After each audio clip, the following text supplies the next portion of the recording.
né, Antônio Carlos Amador Gil, mais conhecido por todos nós como Tom Gil, é professor titular, né, de História da América na UFES, tendo concluído seu pós-doutorado em História na USP em 2010.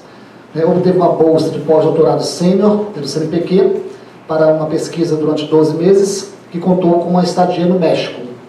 O resultado da pesquisa, um trabalho cujo título é Identidade Nacional e Identidades Étnicas Indígenas no México, Tensões e Reconfigurações a partir da Revolução Mexicana.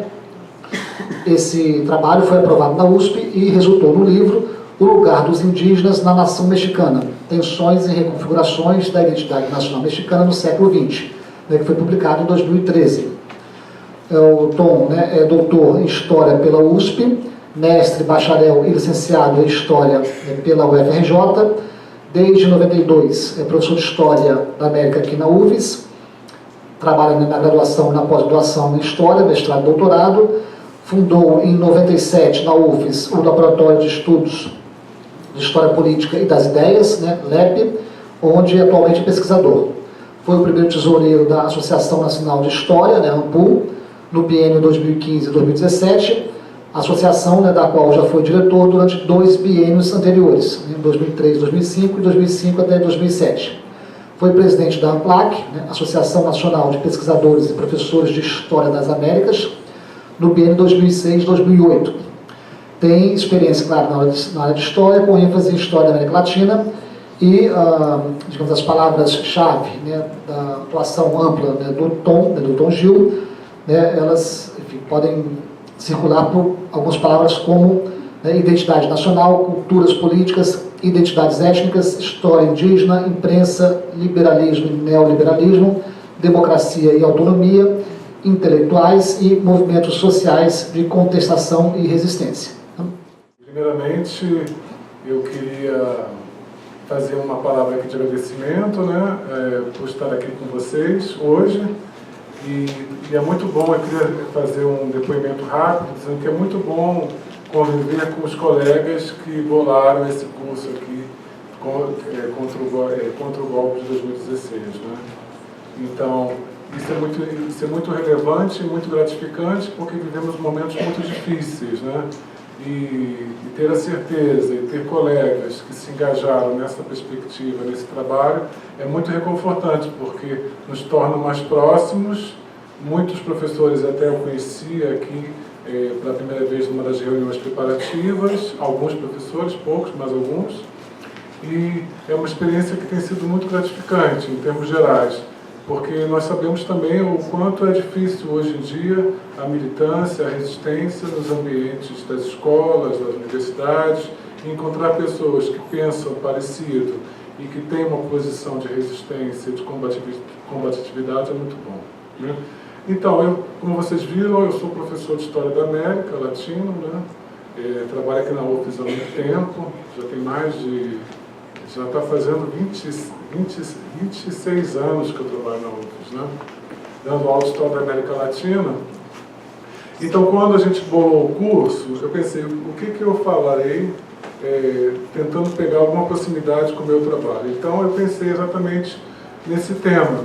Think Tanks, eu vou explicar já para vocês o que é Think Tanks, Não fiquem preocupados que vocês saberão o que significa. E a sua atuação na América Latina. Então, é lógico que eu vou falar do Brasil, mas eu vou querer mostrar para vocês que há uma perspectiva não só no Brasil, mas em toda a América Latina. Então, o objetivo da aula, quando eu bolei a aula, o objetivo da aula está aqui, Então, o que eu pretendo, espero que vocês no final da aula consigam chegar, Eu quero mostrar para vocês o avanço de uma direita ultraliberal, eu já vou explicar esse termo ultraliberal também, no Brasil e em diversos países da América Latina, e que esse avanço tem conexões com ações implementadas por think tanks. Já vou falar, think tanks são organizações e grupos de interesse de direita internacionais. Então eu quero analisar a atuação de alguns think tanks que têm conexões com os grupos locais aqui no Brasil que apoiaram o golpe, como por exemplo o MBL. Então, primeiramente, eu gostaria de falar um pouco sobre o neoliberalismo, né?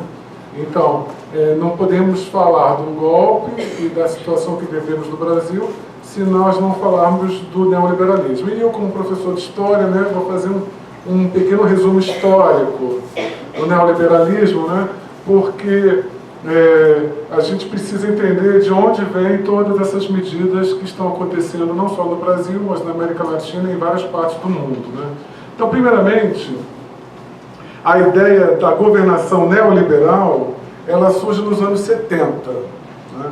Então, eu coloco aqui que houve um ponto de mutação em 1975. Por que eu boto essa data? Porque foi nessa data que saiu o resultado, um relatório de uma comissão chamada Comissão Trilateral, que discutiu a crise da democracia. Né?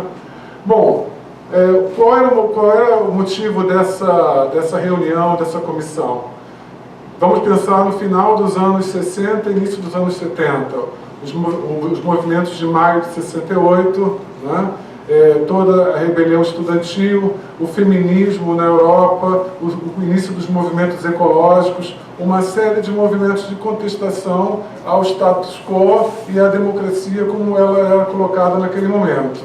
Uma insatisfação geral com a situação naquele momento. E no início dos anos 70, você também tem acoplada a essa crise dos valores da democracia, também uma crise econômica. Logo depois, em 73, tem a crise do petróleo. Então, o início dos anos 70, mais ou menos em meados, você tem uma crise de valores e uma crise econômica.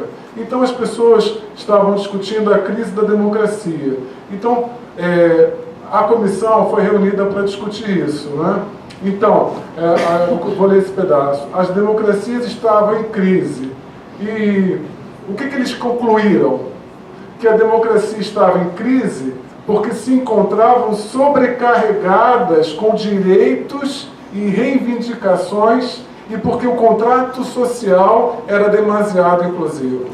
Não é? Então, e essa comissão, como terapia, propunha a retração do Estado e a domesticação da participação popular. Né? Ora, a comissão, né,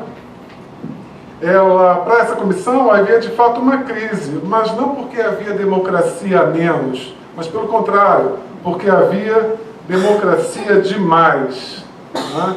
Isso é bem interessante, né? E nós temos que pensar nesse contexto. Voltando aqui, né, é importante colocar o seguinte, né?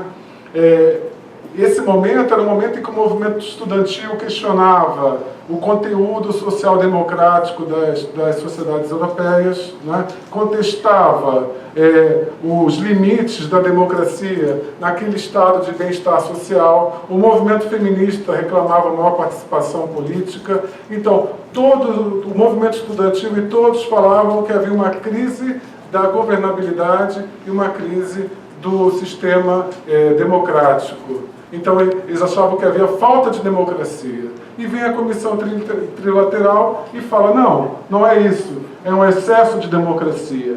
Então, nós vemos que aí, né, você vê como já está germinando, já com bastante poder, as ideias do neoliberalismo. Né? A comissão trilateral tinha entre seus nomes, por exemplo, o Huntington, que vai escrever depois do Choque de Civilizações. Né?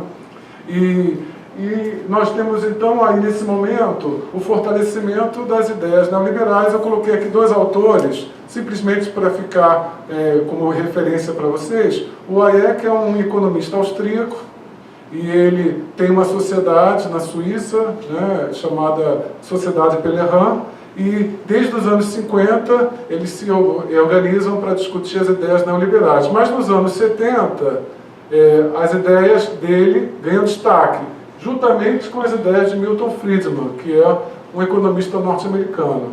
Então, esses dois autores são normalmente referenciados como as bases teóricas do neoliberalismo contemporâneo. Bom, vocês estão vendo que eu estou fazendo um pequeno resumo histórico para entrar no tema, né? Então, aí nós temos exatamente nesse momento da comissão trilateral já o resultado de uma experiência já em andamento, que era a implantação do neoliberalismo no Chile.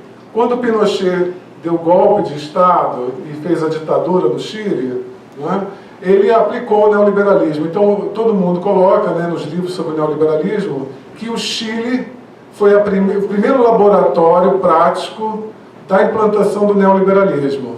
Ele chamou os economistas da escola do Milton Friedman, vieram dos Estados Unidos, assessoraram o Ministério da Fazenda chileno e eles aplicaram o neoliberalismo no Chile nos anos 70.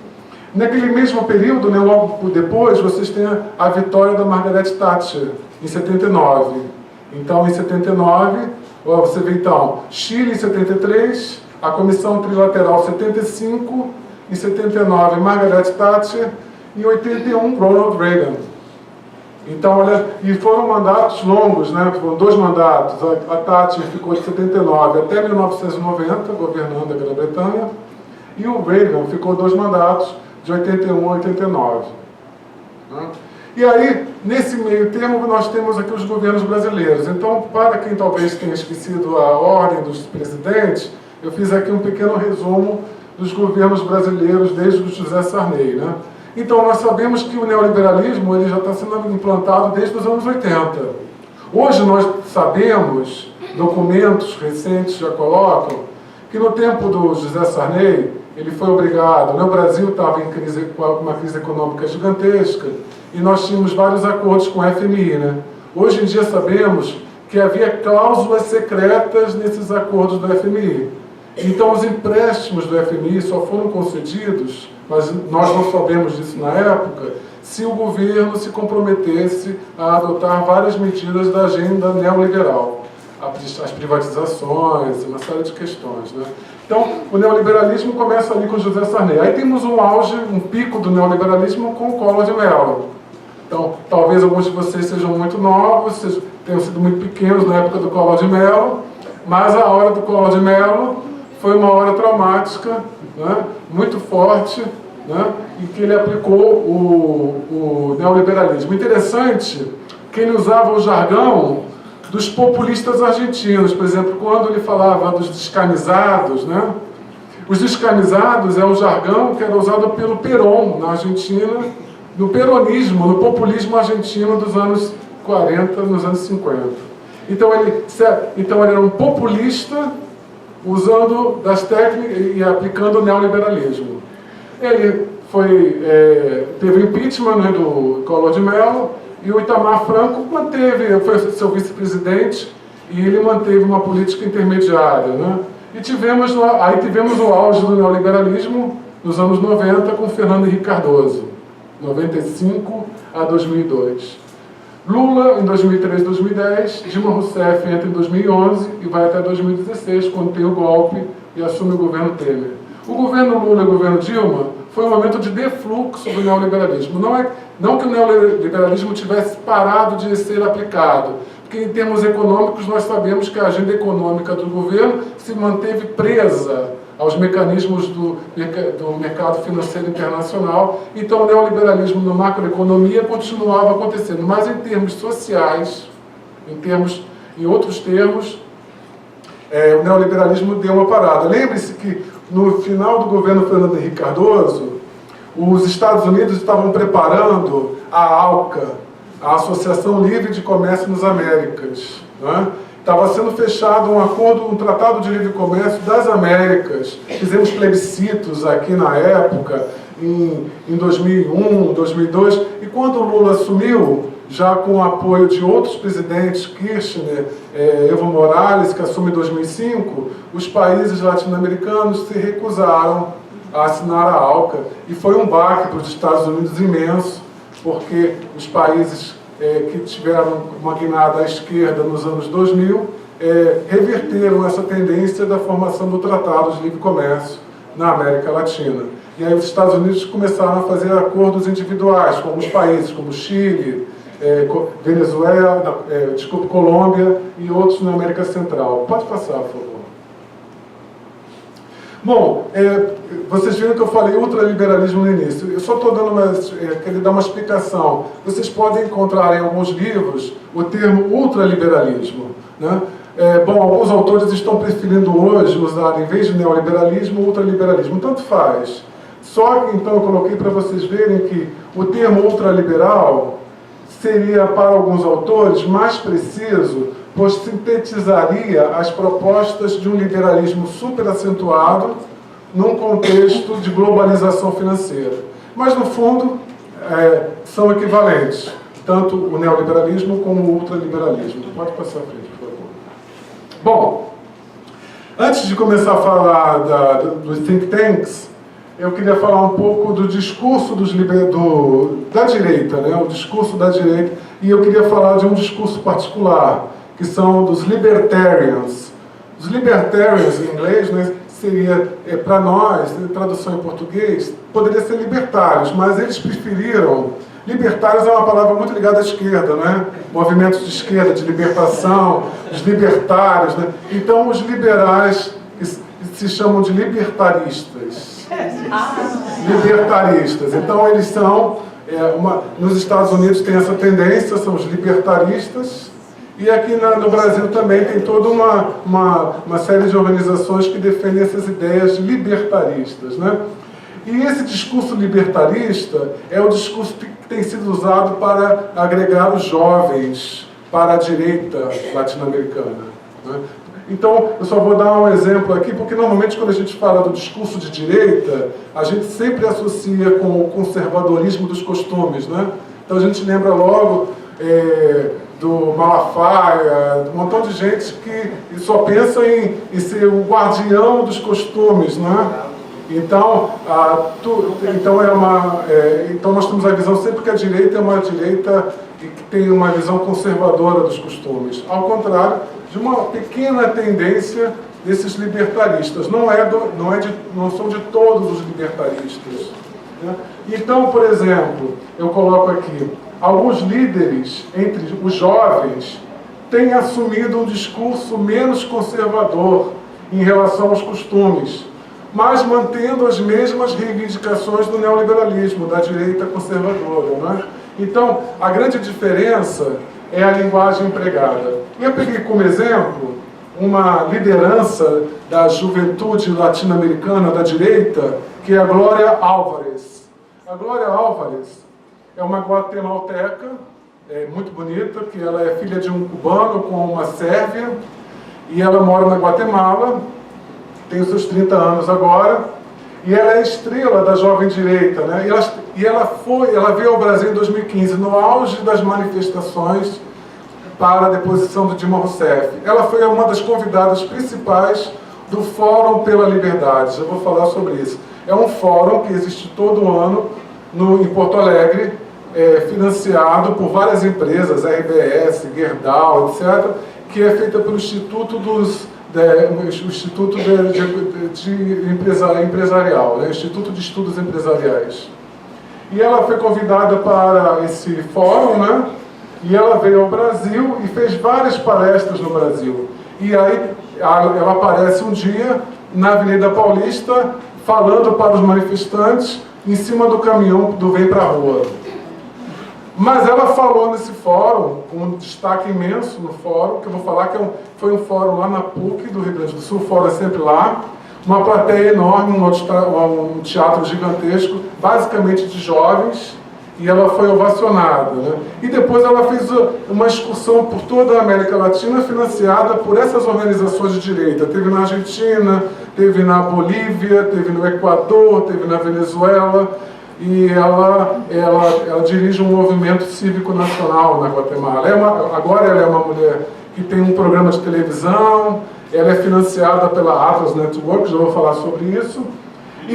Mas um detalhe que eu achei na internet, quando ela esteve aqui no Brasil em 2015, ela foi falar no Instituto Fernando Henrique Cardoso, por uma pequena plateia, e estava o Fernando Henrique assistindo a Glória Álvares. Pode passar. Olha ela aí. Ela é bonitona, né? Ela é filha de um cubano com uma sérvia. Vai. E aí umas falas que ela falou para a plateia em Porto Alegre, no Fórum pela Liberdade, né?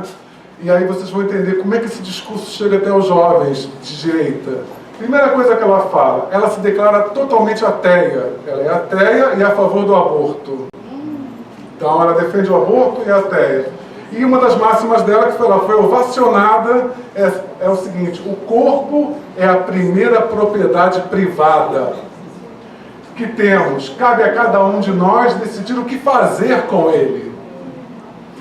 Aí ela foi ovacionada, a juventude aplaudiu de pé, etc. Depois ela continua: um direitista do século XXI tem de reconhecer que a sexualidade, a moral, as drogas são um problema de cada um. Não é, portanto, um direitista do século XXI não é, portanto, a autoridade moral do universo. Ou seja, ela foi ovacionada pela juventude, não é? Então isso mostra exatamente uma direita ultraliberal, libertarista, que defende a total individualidade e, portanto, nenhum controle sobre sexualidade e religião. Então, esse discurso é um discurso que está assumindo um valor muito grande dentro dessa nova direita latino-americana ultraliberal. Pode passar. Mas ela repete a mesma plataforma econômica dos liberais, né? Então, ela, em termos econômicos, é a mesma plataforma, ou seja, é um novo discurso em termos morais, mas o discurso econômico é o mesmo. Então, ela fala, nessa palestra também ela falou, a riqueza não se transfere, ela rebate os programas sociais de assistência aos mais pobres, ela é contra e rebate a política de cotas para as mulheres, para os negros, para os deficientes, e até mesmo nega a existência de minorias. Por quê? Porque não há minorias. Para ela, a menor minoria é o indivíduo. E a ele, o que melhor serve é a meritocracia, aplaudida de pé pela juventude presente. Né? Ela ainda fala, nada de culpa. Ninguém tem que ter culpa moral, nem culpa social. A mensagem dela é liberdade, liberdade individual, empoderamento da juventude, impostos baixos, Estado mínimo. Esse é o discurso dos liberais, só que numa nova colocação. Pode continuar, por favor. Aí eu venho para o Brasil, né? Então acabei todo esse preâmbulo sobre neoliberalismo e gostaria agora de chegar onde eu queria chegar, que é o golpe e Brasil. Em junho, né, de 2013, nós vimos exatamente as manifestações que ocorreram, né? E começaram a surgir nessas manifestações de junho, esses grupos de manifestantes que repudiavam as bandeiras vermelhas, não é? A pretexto de impedir a partidarização, está entre aspas aqui, né? Partidarização do movimento, e assumiam o verde e amarelo. Eles condenavam os black blocs, exaltavam a polícia militar, não é? Lembram? Que reprimira com violência os protestos convocados pelo movimento Passe Livre. Não é? Suas principais bandeiras eram contra a roubalheira, contra tudo isso que está aí. E finalmente, no final, foi paulatinamente substituído pelo Fora PT, né? No final. Foi começando assim e acabando Fora PT. Pode adiante. Mas aí, então, nesse momento, começam a surgir umas lideranças que antes não existiam. Então, em 2013, teve essas manifestações. O MBL é fundado em 2014. Em 2015, esses líderes dessas organizações estavam já fazendo um grande estardalhaço, mas a imprensa dava um maior espaço para elas, mas não dizia de onde elas vinham, como elas surgiram, né? Então, em 2015, né, houve uma matéria muito bem feita pelo site, que eu vou daqui a pouco dar a referência, tá? Que ele traz uma colocação muito boa sobre essas questões. Bom, nós temos três grupos, né, 3 lideranças diferentes aí nesse momento. O Vem Pra Rua, né? O Vem Pra Rua tem como líder o Rogério Schecker, que é ligado à juventude do PSDB e ao Aécio Neves. Né? Nós temos os Revoltados Online, há vários nomes, mas um dos principais coordenadores do Revoltados Online é o Marcelo Reis. Né? Bom, para muitos é um grupo fascista, mas vamos botar aqui um grupo autoritário, que pedia a volta da ditadura militar enquanto faturava com a venda de camisetas e bonecos contra o PT. Aí você vai buscar na internet sobre Marcelo Reis, ele é famoso por golpes na internet, ele tem vários sites de propriedade dele com o nome online, ele já tentou várias coisas e conseguiu um grande dinheiro vendendo camisas e bonecos quando criou Revoltados Online. E surge o terceiro movimento. Esse movimento vai adquirindo maior preeminência depois, que é o movimento Brasil Livre, que o Kim Kataguiri, né, vai ser o líder, e era o movimento mais obscuro naquele momento. As pessoas não sabiam muito bem de onde tinha surgido esse MBL, como esse MBL tinha surgido. E nos anos seguintes, em 2015, ele assumiu uma grande liderança. Pode passar, por favor. Então eu quero falar aqui uma coisa que realmente é importante, é onde eu quero chegar. E eu vou mostrar para vocês isso. O MBL, ele surge em 2014, e ele surge gerado por uma rede de fundações de direita sediada nos Estados Unidos, a Atlas Network. Passa à frente, por favor. Então eu vou falar um pouco dessa Atlas Network para depois fazer a conexão com o MBL, né? A Atlas Network, vocês podem encontrar na internet, é um think tank. Passa à frente de novo e depois volta. Aqui eu explico o que é o think tank, né? É uma expressão que pode ser traduzida por centro de pensamento. Há vários, né? Então, é um termo criado nos Estados Unidos e utilizado para designar organizações que se dedicam a produzir e ou a difundir pesquisas, ideias e projetos de políticas públicas com o objetivo de influenciar governos ou conformar uma certa opinião pública. Em geral, né, eles fazem de conta, eles tentam transmitir uma imagem técnica. São grupos de pesquisa, são grupos de cientistas, de intelectuais, fazendo pesquisas, né? Eles tentam afastar-se de uma identificação estritamente ideológica. Mas a gente sabe claramente, e eu vou mostrar, claramente eles defendem determinadas concepções políticas e ideológicas, né? Volta atrás, por favor. Então, ela foi fundada, ela tem o nome de Atlas Economic Research Foundation, né? Então é a Fundação de Pesquisa Econômica. Então o nome é Fundação de Pesquisa Econômica Atlas. Atlas simbolizando o mundo, né? O Atlas geográfico, né? E ela é sediada em Washington. Quando ela foi criada? No primeiro ano do governo Reagan, 81. Olha, o Reagan foi eleito e essa Atlas Network foi fundada, né? E ela está lá nos objetivos: defesa e propagação de concepções da direita ultraliberal, com organizações parceiras em todos os continentes. Passa tudo isso. Não é? Ela recebe, como é que ela se financia? Muito dinheiro e muitas empresas, e eu vou chegar aonde, por que o MBL surgiu. Recebe recursos de corporações, fundações ou doações individuais. Lá diz que não aceita doações governamentais, só particulares. Não é? É registrada como uma organização sem fins lucrativos, ou seja, todas as doações feitas nos Estados Unidos são dedutíveis de impostos. Então tudo que eles recebem é dedutível de impostos. E, para vocês terem uma ideia, nas últimas 2 décadas, é só uma parte do dinheiro que ela recebeu. A Atlas Network recebeu 800 milhões de dólares.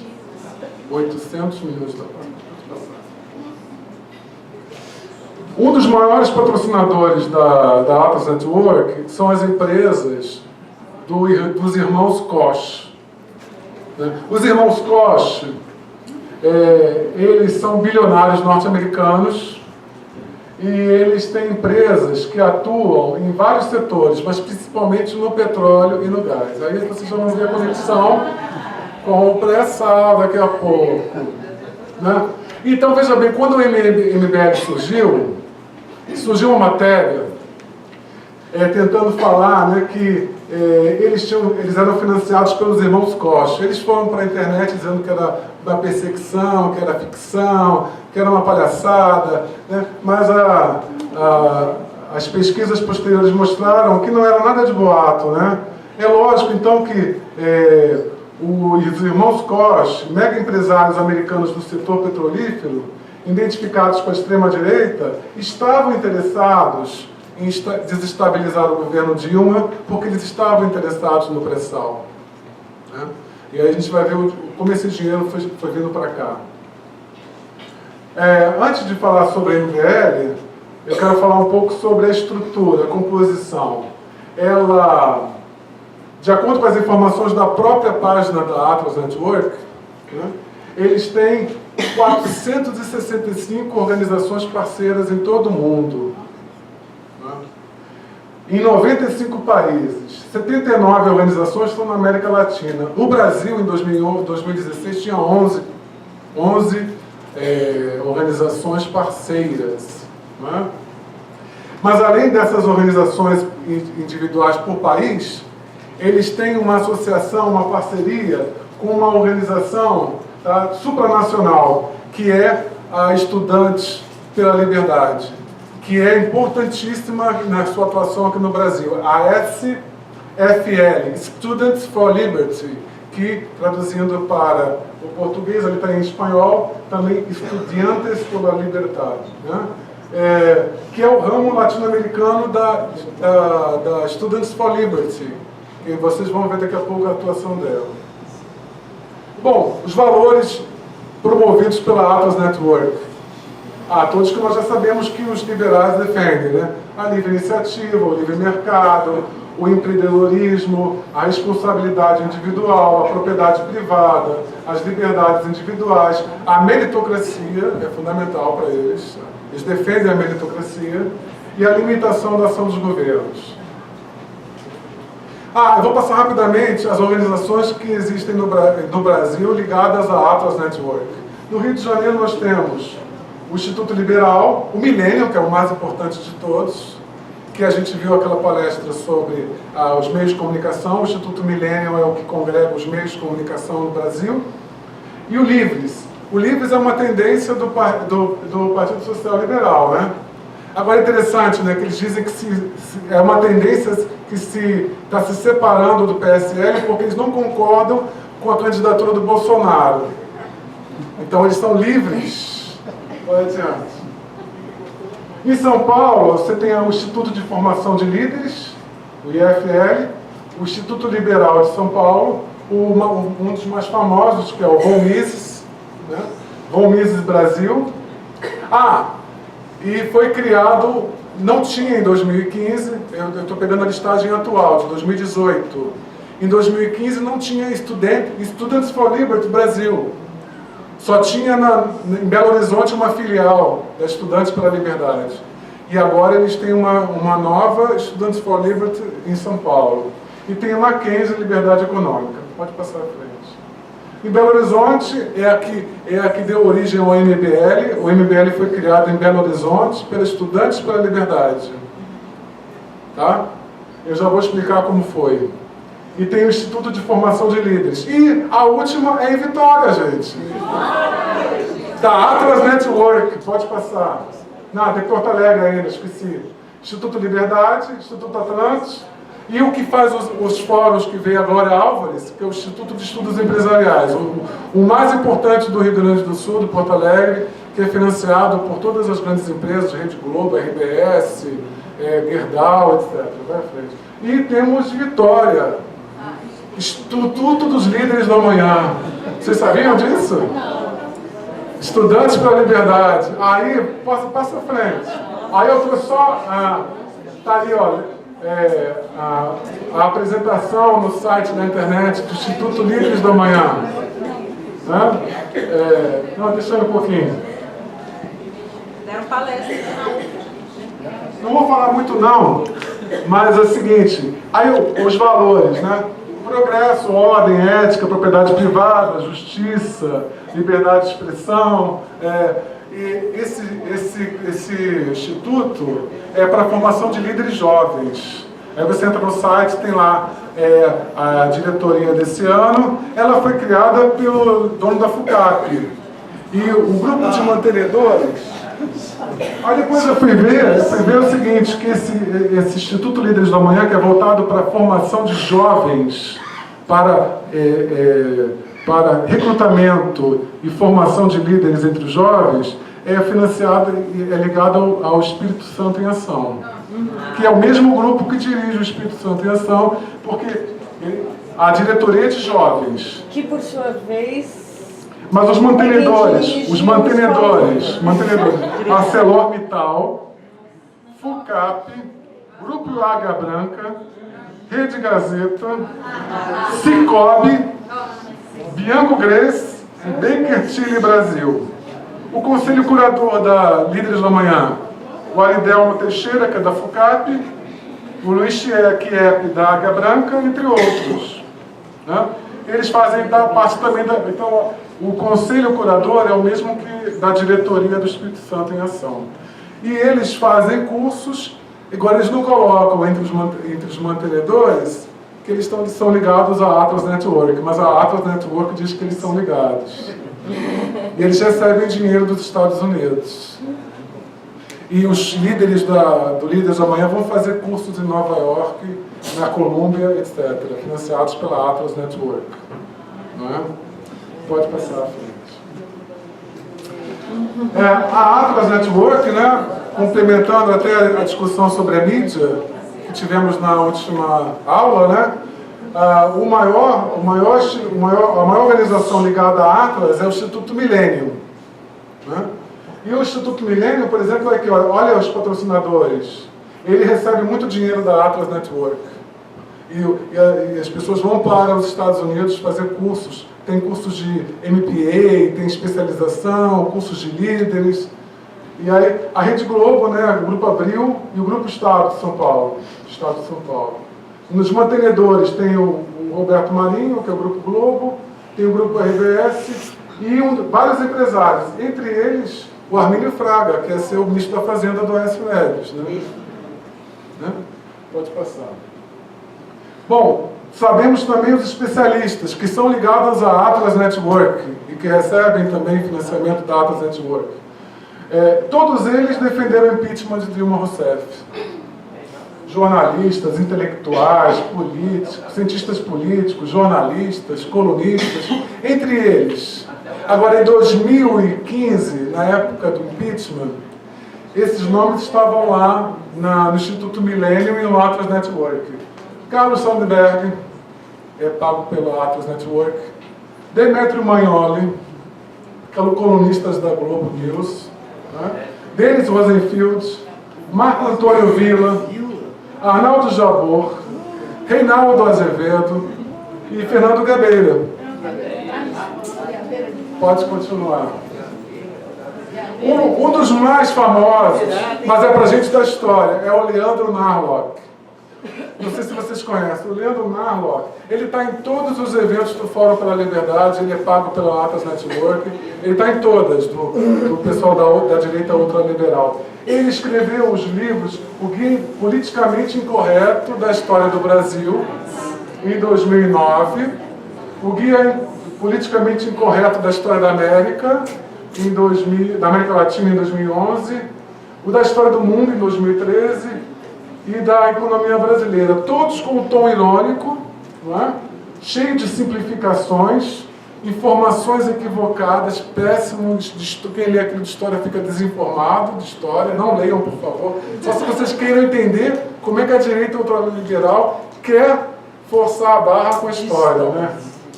Com o objetivo claro de endossar uma perspectiva da história supostamente coerente com a direita liberal, né? E ele, por exemplo, na época do impeachment, ele tinha uma posição de destaque na revista Veja. Ele foi colunista da Veja durante o período mais hardcore, né, do impeachment, que foi de dezembro de 2014 até novembro de 2016. Depois ele saiu da Veja e agora ele é colunista da Folha de São Paulo. Pode continuar. Aí vamos para a MBL agora, que é o que eu gostaria de trabalhar um pouco mais, depois desses preâmbulos todos. O MBL tem origem no Estudantes pela Liberdade. O Estudantes pela Liberdade existe em Belo Horizonte há algum tempo. O Students for Liberty Brasil, que é o Estudantes pela Liberdade Brasil em inglês, então vocês veem que eles estão crescendo. Agora eles têm uma filial do Students for Liberty em São Paulo. E o Estudantes pela Liberdade já era pequeno, agora eles estão aumentando.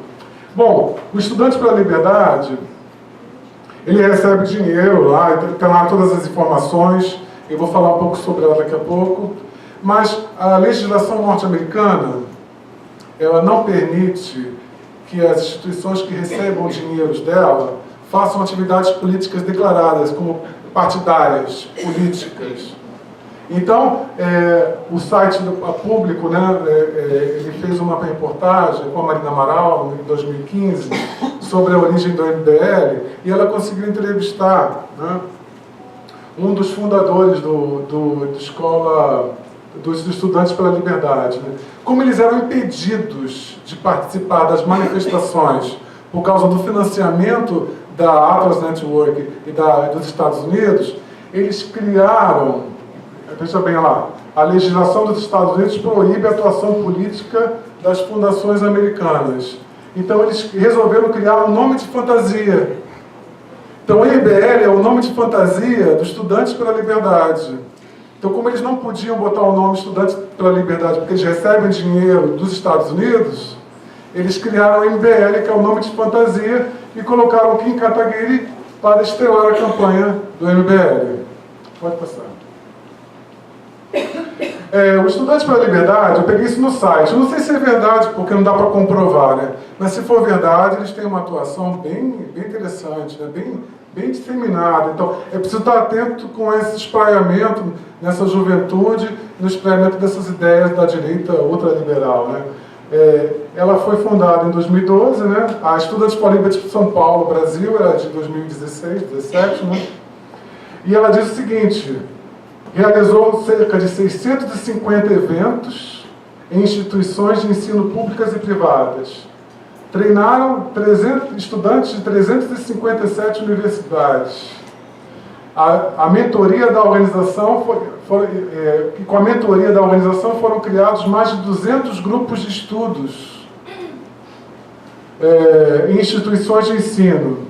Através de nossos projetos, essas falas deles, né, buscamos promover ideias como empreendedorismo entre jovens, estudantes, um debate plural de ideias e, por meio da educação, criar uma geração de futuros líderes. Olha, não dá para comprovar esses números, mas é o que está no site deles. Chama a atenção, né, aí vem o oportunismo do movimento Brasil Livre, né? Porque, evidentemente, eles se inspiraram no nome do movimento Passe Livre, né? O movimento Passe Livre teve grande importância no desencadeamento das manifestações de junho de 2013, né?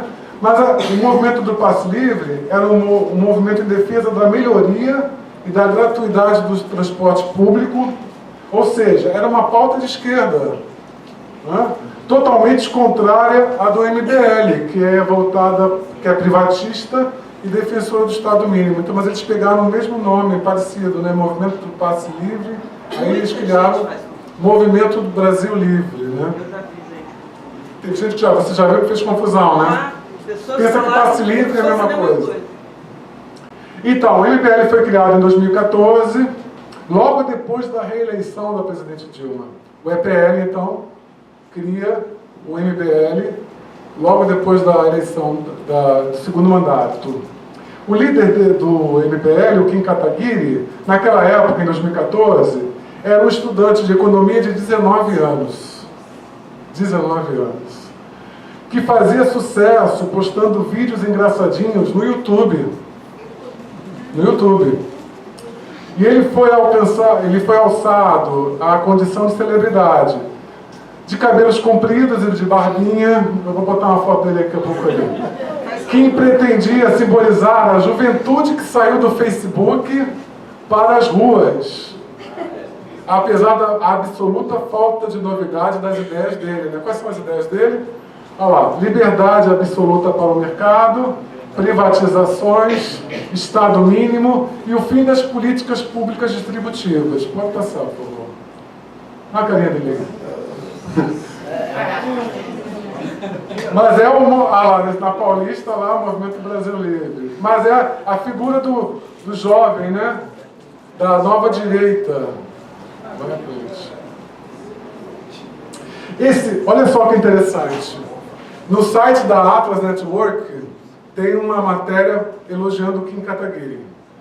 Aí eu peguei o trecho que está lá no site, foi publicado em abril de 2015, na época das manifestações pelo impeachment, na hora do grande movimento das manifestações. Olha o que está escrito lá no site da Atlas Network nos Estados Unidos. À frente do movimento MBL está Kim Kataguiri, uma estrela libertária emergente que trabalha com os estudantes pela liberdade, Students for Liberty, parceira da Atlas Network. Muitos membros do Movimento Brasil Livre passaram pelo principal programa de treinamento da Atlas Network, a Atlas Leadership Academy, a Academia de Liderança da Atlas, e agora estão aplicando o que aprenderam no local onde vivem e trabalham. Olha que beleza! Estrela libertária. Não é incrível isso? Vamos para frente. Está no site do Atlas Network nos Estados Unidos. Agora, o presidente da Atlas Network, né, é o Alejandro Chafuen. Ele é um argentino radicado nos Estados Unidos. Ele é presidente da Atlas Network desde 92, se não me engano. E ele veio ao Brasil em 2015. Ele veio para esse Fórum da Liberdade, que a Glória Álvares também foi convidada. Ele veio para cá também. Não é? E no dia 12, no dia das grandes manifestações que houve, 12 de abril, em vários lugares, né, ele foi em Porto Alegre à manifestação pelo impeachment de Dilma Rousseff, o presidente da Atlas Network no Brasil, né, um argentino. Tá? Ele vai para a manifestação contra Dilma e posta uma foto dele no Facebook, abraçado, né, com a camisa do CBF. Passa aí para... Olha ele ali. Olha, esse é o presidente da Atlas Network. Do lado dele está o Fábio Osterman. Estou vendo minha colinha aqui do Fábio Osterman. Ele é também cientista político lá no Rio Grande do Sul e um dos coordenadores do MBL também. Fábio Osterman. Ele agora é do Livres. Ele é do Livres. Também. Eles participam de várias coisas. Ele é do EPL, de Estudantes pela Liberdade, do MBL. É uma característica, eles não ficam só numa organização, eles estão em várias ao mesmo tempo. Né? Ora, o Chafuen, ele participou como convidado do 28º Fórum da Liberdade. E entre os palestrantes, além da Glória Álvares, e além dele, estavam também, olha, o Demetrio Magnoli, o Kim Kataguiri, o Rodrigo Constantino. Eu só botei isso para botar esse cara aí, Plínio Apuleio Mendonça. Ele é um colombiano e ele foi um dos autores do Manual do Perfeito Idiota Latino-Americano. Foi convidado também pelo Movimento da Liberdade, né? Porque era uma espécie de panfleto satírico anti-esquerdista que foi publicado em 96. Então, eles chamam o Leandro Narlock, então eles financiam esses caras para escrever história, né? O Manual do Perfeito Idiota Latino-Americano, a história da América Latina, história incorreta da América Latina. Pode passar à frente. E aí, nesse ponto, né, eu queria concluir minha apresentação. Né? No sentido que nós vemos aqui, né, que vocês agora podem perceber, eu poderia falar muito mais, né, mas eu também não quero cansar vocês com muitos detalhes, né? Mas a gente fala um debate, alguma coisa mais, né? Deixa mais para o debate depois. Então, como conclusão, eu gostaria de colocar o seguinte. Pelo que vocês viram, né, nós podemos perceber que há uma articulação estreita entre as organizações liberais e ultraliberais nos Estados Unidos, Brasil e também na América Latina. Eu não falei muito da América Latina, mas a desestabilização na Venezuela está ligada a muitas dessas organizações financiadas pela Atlas Network. Né? E a Glória Álvares, vocês podem ver o percurso dela, ela foi financiada pela Atlas e ela falou nesses países com o apoio dessas organizações que são apoiadas pela Atlas Network, né? Também é possível constatar que foram constituídas redes que se articulam para apoiar as ações políticas, assim como treinamento de novas lideranças políticas e doações financeiras. E a Atlas, você vê, tem todo um projeto. O Kim Kataguiri agora faz poker solidário em Nova York. Ele participa de atividades como palestrante nos Estados Unidos, vários cursos. Esses líderes que são os líderes do amanhã aqui, eles vão fazer cursos nos Estados Unidos pela Atlas Network. Então é uma cooptação de vários jovens, de lideranças, que está aumentando cada vez mais na América Latina. E esse discurso, se vocês veem o vídeo da Glória Álvares, num auditório lotado de jovens, e ela falando as coisas mais bárbaras do liberalismo, mas falando que o corpo é dela, a propriedade dela, ela faz o que quiser, que o novo direitista não precisa, não tem que se preocupar com a moral de ninguém. Então isso está fazendo um maior sucesso entre os jovens. Essa garotada nova, anarquista, que não quer saber de nada, está adotando esse discurso. Né? Isso aí é uma coisa poderosa, muito poderosa. Continua, por favor. Então, nós temos visto já, né, que o golpe de 2016 tem diversas causas. E o curso que nós temos dado aqui tem mostrado essas diversas causas. O nosso curso aqui tem explicitado essas várias causas. Né? Não é só essa não é... Então eu quero colocar, não vamos superestimar essa força política dessas organizações. Então, o golpe não aconteceu só por causa disso, obviamente. Né? Então, não superestimemos essas organizações, mas que elas atuaram e têm atuado com um apoio externo muito forte. Né? Isso nós podemos constatar. E que elas estão crescendo muito agora. E tem um crescimento muito grande. E de 2015 para cá, como aumentou o número de organizações, financiamentos, etc. Né? E a influência e o crescimento delas tem sido maximizado com o apoio de nossas corporações mediáticas. Porque você vê, Instituto Líderes do Manhã apoiando a Rede Gazeta apoia. Né? O Instituto Millennium, Globo, RBS, Estado de São Paulo, Grupo do Estado de São Paulo, Grupo Abril, etc. Podemos ver na aula de hoje o papel do MBL. Agora vocês já podem todos dizer, com certeza, que o MBL é o braço político militante da Estudantes pela Liberdade, da SFL. Claríssimo. Vocês podem, quem defender o MBL, falar, braço político da Estudantes pela Liberdade. Organização financiada pelos Estados Unidos, pela Atlas Network. Pode falar, garantido. Eles se mobilizaram perfeitamente bem contra o golpe, né?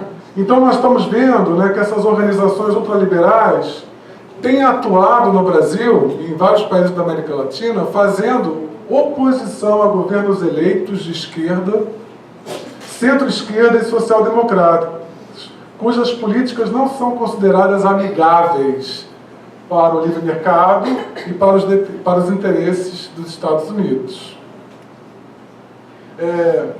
Mas o problema não é só que eles não fazem a oposição democrática. Se fizessem a oposição democrática, tudo bem, a gente pode até aceitar, mesmo com todo o financiamento dos Estados Unidos. Mas não é só a oposição democrática. Nós temos visto claramente que elas têm atuado cada vez com maior intensidade, com o objetivo de desgastar, desestabilizar e, finalmente, derrubar esses governos. Esse que é o problema. Fazer oposição é o discurso oficial, mas por trás dos panos o que está é a desestabilização e são outras coisas que estão ocorrendo. Então vimos na aula de hoje, realmente para concluir, que aqui no Brasil, em 2015 e em 2016, foram feitas doações em dinheiro, além de treinamento, por organizações estrangeiras, principalmente norte-americanas, de personagens que tiveram um papel central na mobilização social para destituir uma presidente da República legitimamente eleita, sem a comprovação de crime de responsabilidade.